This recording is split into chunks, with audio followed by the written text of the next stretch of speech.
Halo, selamat datang di Virtual Classroom Ayu Viponawardani. Di sini saya punya beberapa perusahaan yang memiliki cara yang unik gitu ya untuk bisa merekrut karyawannya. Tertera ada 8 perusahaan yang saya dapatkan, begitu. Nah, untuk yang pertama, ini ada perusahaan yang namanya Penguin Books Limited. Ini adalah perusahaan penerbitan dan perusahaan ini telah menghapus prasyarat memiliki gelar pendidikan untuk para pelamar dimulai pada tahun 2016. Dalam lowongan kerjanya, perusahaan itu menyatakan ingin membuka kesempatan dan menarik kandidat yang bervariasi ke dalam dunia penerbitan. Penguin Books Limited ini lebih melihat orang-orang yang direkrut dari sisi potensial, apakah orang ini punya potensi atau tidak, kemudian dari sisi kreativitas, kemudian dari sisi kekuatannya, mentalnya gitu, dan juga ide daripada dari sisi teori akademis. Jadi yang penting itu tadi ya, punya potensi atau tidak, punya daya kreatif atau tidak, punya daya juang, kekuatan yang kuat atau tidak, dan idenya bagaimana. Itu dari perusahaan Penguin Books Limited, perusahaan penerbit. Nah, yang kedua ini datang dari perusahaan teknologi, yaitu Apple. Ingin bekerja di Apple, tapi tidak punya gelar pendidikan yang tinggi? Don't worry, katanya. Hal tersebut tidak menjadi masalah, asal Anda benar-benar potensial. Sekali lagi, potensi ini yang benar-benar dilihat oleh perusahaan-perusahaan yang terkemuka ya. Dilansir dari Cosmopolitan, pekerja ini dituntut untuk memiliki kualitas Apple, gitu ya. Namun itu bukan pendidikan formal. Jadi yang dituntut oleh Apple itu bukan hanya dilihat dari IPK-nya bagus, dari dari universitas yang ternama. Bukan itu, tapi yang dia lihat adalah kualitas Apple, karena Apple punya standar sendiri. Apakah orang ini sesuai dengan kriterianya atau tidak? Gitu. Meskipun kita bukan dari perguruan tinggi yang bonafit, tapi kalau ternyata kita punya kualitas yang sesuai dengan standarnya Apple, kita bisa diterima di sana. Nah, selanjutnya yang ketiga datang dari perusahaan teknologi lagi, yaitu perusahaan IBM. Perusahaan komputer IBM ini pun tidak mengedepankan gelar sarjana saat mencari pegawai baru. Sang CEO, Ginny Rometty, itu mengatakan jika 15% pegawai mereka itu tidak datang dari universitas, tetapi mereka harus punya pendidikan vokasional atau punya pengalaman. Nah, syarat ini berlaku untuk beberapa jabatan, misalnya GM Engagement Manager, Privacy Consultant, CRM Architect, dan Compliance Officer.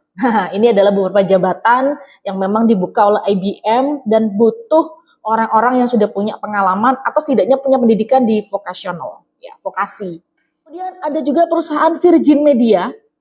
Nah, Virgin Media ini juga bilang bahwa dia tidak butuh ijazah untuk para pelamar bisa diterima kerja di perusahaannya.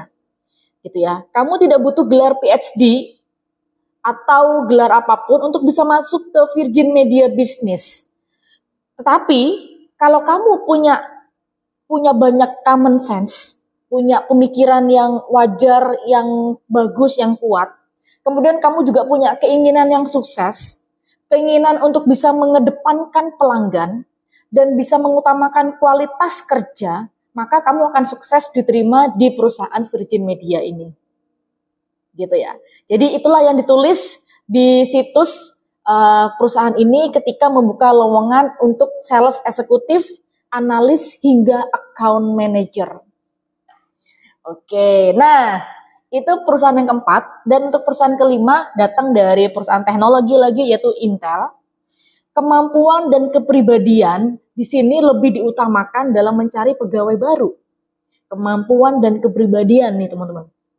Saat ini perusahaan teknologi pun lebih melihat bagaimana sih calon pekerja bisa beradaptasi dengan bisnis dan kemampuan lain yang bisa ditawarkan daripada hanya sekedar gelar. Jadi lebih melihat Bagaimana orang tuh bisa beradaptasi dengan bisnis. Kemudian punya kemampuan-kemampuan lain nggak daripada hanya sekedar di akademik gitu. Nah, katanya si perusahaan Intel ini 80% posisi di kami itu adalah pekerja teknis. Dan memang kebanyakan membutuhkan gelar tertentu. Tetapi kami juga melihat kemampuan di area yang lain, termasuk marketing, keuangan, bisnis, dan lain sebagainya. Itu dia. Jadi di sini maksudnya adalah memang Intel itu kan butuhnya mungkin orang-orang yang berbau engineer begitu ya, berbau IT, tetapi ternyata mereka juga butuh loh orang-orang di bidang bisnis, marketing, keuangan, dan lain sebagainya. Karena ketika semua kemampuan atau pengalaman itu digabungkan, maka akan bisa menjadi kuat. Itu saling melengkapi ya. Oke, nah sekarang datang dari perusahaan perhotelan, yaitu Hotel Hilton. Perusahaan ini akan memberikan kesempatan ya untuk para pekerja untuk bisa belajar dan berkembang tanpa melihat latar belakang pendidikan mereka. Jadi meski tak punya gelar, diharapkan si pekerja ini atau pelamar ini punya pengalaman kerja di industri serupa. Jadi sebenarnya intinya adalah di perusahaan Hilton ini nggak apa-apa, nggak punya gelar perhotelan begitu ya, atau yang sejenis seperti itu. Yang penting ada pengalaman kerja di industri yang serupa. Mungkin saja kalau pemikiran saya industri yang berhadapan dengan konsumen, kemudian industri yang bagaimana bisa melayani konsumen dengan baik, karena kan perhotelan ini sangat erat hubungannya dengan bagaimana melayani yang super excellent kepada pelanggannya, kan begitu ya. Oke, selanjutnya ada namanya perusahaan PwC. Ini adalah perusahaan audit yang mengatakan jika para pelamar yang masih mahasiswa bisa mulai bekerja di kantor mereka. Mereka bisa bekerja sebagai akuntan, mereka bisa bekerja sebagai konsultan manajemen dalam program magang. Jadi perusahaan ini membuka kesempatan magang untuk para mahasiswa, gitu ya. Di situ juga mahasiswa bisa belajar untuk bagaimana sih bekerja yang sesungguhnya dan menempa karir mereka dari bawah. Sehingga diharapkan ketika ada pelajar magang yang bekerja di sana dan itu menunjukkan hasil yang bagus, mungkin saja bisa direkrut untuk menjadi karyawannya di kemudian hari. Itulah manfaat kalau kita bisa magang di tempat-tempat yang bagus dan kita bisa menunjukkan performa kita yang bagus, tidak menutup kemungkinan kita akan direkrut langsung oleh perusahaan tersebut. Nah, yang ke-8, yang terakhir, datang juga dari perusahaan akuntansi terbesar yang bernama Ernst & Young. Jadi perusahaan ini juga menghapus persyaratan mengenai latar belakang pendidikan untuk pelamar. Perusahaan ini menyatakan ingin membuka kesempatan untuk semua individu yang berbakat. Nah, Ernst & Young ini juga membuka program magang ya untuk bidang asuransi, konsultasi hingga pajak. Jadi buat teman-teman mahasiswa yang memang fokus pendidikannya atau passionnya di area-area keuangan, pajak, dan lain sebagainya, Ernst & Young ini sangat membuka program magang yang besar, yang itu sama seperti tadi perusahaan PwC, yang mungkin ketika teman-teman sudah menunjukkan performa yang bagus, bisa langsung direkrut oleh perusahaan tersebut. Oke, itu tadi teman-teman 8 perusahaan besar yang ada di dunia ini, dan bagaimana sih cara mereka untuk merekrut karyawannya. Semoga informasi ini bisa bermanfaat buat teman-teman semua dan kita ketemu lagi di video selanjutnya.